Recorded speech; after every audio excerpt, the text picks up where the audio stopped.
As promised, I'm presenting here now my most basic left-hand exercises. Most cellists have at some point in their life worked on the Feuillard, Cossmann or Ševčík studies. Well, probably every instrumentalist knows these endless finger studies to develop agility and strength. Problem with these exercise books is that they're endless. Hundreds of little variations, and teachers like students have the tendency or feel the obligation to work through them entirely.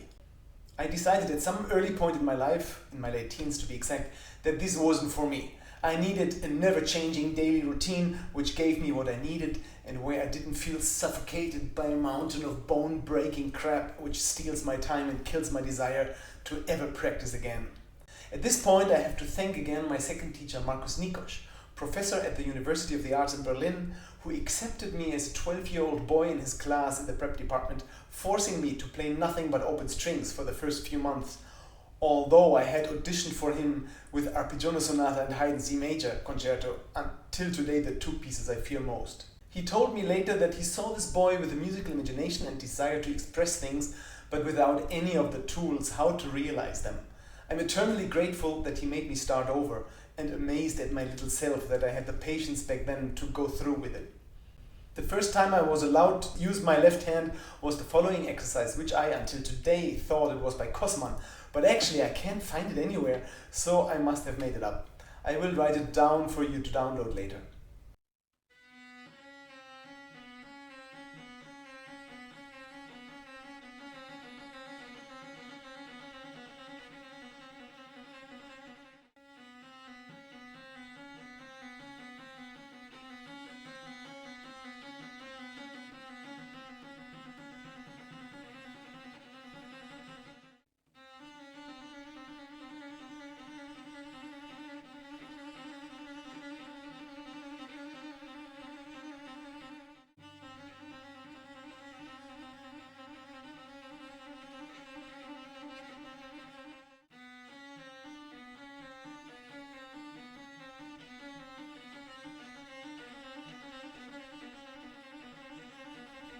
You can repeat these as often as you like,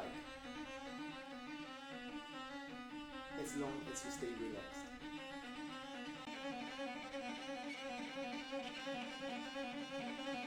As so many young cellists, I used to push the string down by pushing the 4 fingers against the thumb, which obviously the fingerboard and cello neck in between, which is very tiring and stands in the way of the relaxed agility we should be looking for. It should instead feel as if we are sinking our 4 other fingers into the fingerboard, sinking in it as if it was a swamp. So with the weight of our left arm alone, we are pushing down the strings. It took me a long time until I managed to apply this to my general playing. And until today, I use this exercise to make sure I'm not locking up my left arm by constantly pressing the fingers together. So when doing the first step of this exercise, we must not do it faster than we can be certain that our thumb is not pressing against the fingerboard. You are the one and only judge, as it is very hard to control for an outside person because the thumb is totally allowed to touch the neck of the cello. It just must not strangulate it. And no, don't stick it away from the neck either. It just should be as relaxed as possible.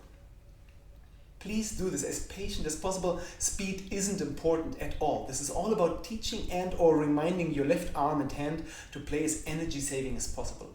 Only when you feel good about your level of relaxation you may increase the speed. When doing this slowly, I like to lift each finger in a lazy and relaxed way, which might feel exaggerated, but for the sake of articulation and clarity, this will in the long run increase your precision and agility. A bit more advanced is the following edition. Double stops trills in different rhythms, and this one is by Cossmann.